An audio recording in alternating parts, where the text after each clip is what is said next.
وعلیکم السلام ورحمۃ اللہ وبرکاتہ۔ سوال کیا ہے کسی بھائی نے، انسان اشرف المخلوقات ہے، اس کا قرآن و حدیث میں کہیں کوئی حوالہ ہے؟ مطلق طور پر ہم انسان کو اشرف المخلوقات نہیں کہہ سکتے، مطلق طور پر۔ ہاں، یہ تو ملتا ہے کہ اللہ تعالیٰ نے انسان کو عزت سے نوازا ہے۔ سورۃ اسراء بنی اسرائیل آیت نمبر 70 پارہ نمبر 15 میں اللہ فرماتے ہیں وَلَقَدْ كَرَّمْنَا بَنِي آدَمَ، اور ہم نے بنی آدم کو عزت بخشی، وَحَمَلْنَاهُمْ فِي الْبَرِّ وَالْبَحْرِ، اور ہم نے ان کو خشکی اور سمندر میں سواری دی، وَرَزَقْنَاهُم مِّنَ الطَّيِّبَاتِ، اور اللہ تعالیٰ فرماتے ہیں ہم نے ان کو پاکیزہ رزق دیا،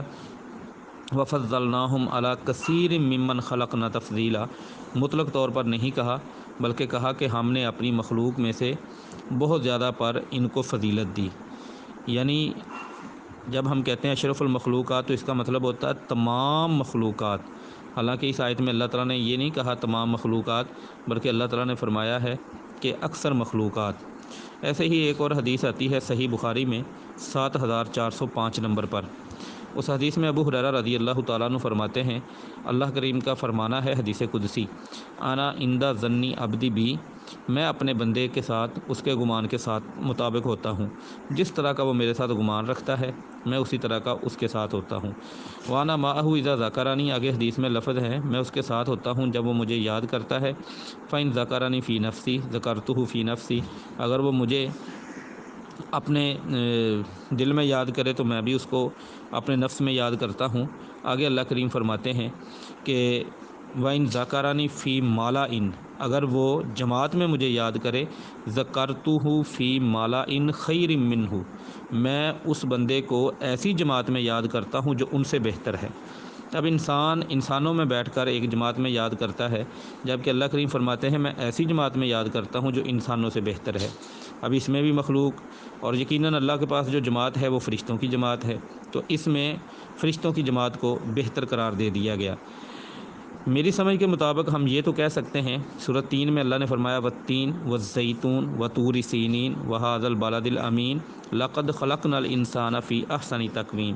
ہم نے انسان کو خوبصورت جو انسان کی تقویم ہے اس میں ہم نے انسان کو پیدا کیا۔ یہ تو دو چیزیں ہمیں سمجھ میں آتی ہیں بنیادی طور پر، انسان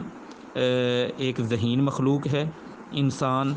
اپنی ساخت کے اعتبار سے، اپنی جسامت کے اعتبار سے ایک بہترین خوبصورت مخلوق ہے، لیکن اسے مطلق طور پر کہنا کہ تمام مخلوقات سے اشرف المخلوقات کا مطلب تمام مخلوقات سے افضل ہے، یہ کہنا یہ درست نہیں ہے مطلق طور پر، کیونکہ اس کائنات میں بہت زیادہ انسان ایسے ہیں جو اللہ تعالیٰ کی گئی گزری جو مخلوقات ہیں ان سے بھی بدتر ہیں۔ قرآن مجید میں ہے، اللہ کریم فرماتے ہیں سورۃ فرقان کی آیت نمبر 43-44 میں، ان شر الدواب، دواب دابت ان کی جمع ہے، جانوروں پر لفظ بولا جاتا ہے، فرمایا کہ ان شر الدواب، جانداروں میں سے سب سے برے، عند اللہ اللہ کے نزدیک، الذین وہ لوگ ہیں کفروا جنہوں نے کفر کیا، فہم لا یؤمنون اور وہ ایمان نہیں لاتے، اور یہ انسان ہی ہیں جن کو جانوروں میں سے سب سے بدترین کہا گیا۔ ایک آیت میں لفظ ہے اولئک کالانعام بل ھم اضل، یہ جانوروں چپاؤں کی طرح ہے بلکہ اس سے بھی بدتر ہیں۔ تو پتہ چلا کہ انسان مطلق طور پر اشرف المخلوقات نہیں، بعض اعتبار سے باقی مخلوق سے بہتر ہے، اور بعض انسان باقی مخلوقات میں بہتر ہیں، بعض اعتبار سے بعض انسان، کلی ٹوٹل انسان ہر اعتبار میں باقی مخلوقات سے افضل ہوں ایسا نہیں ہے۔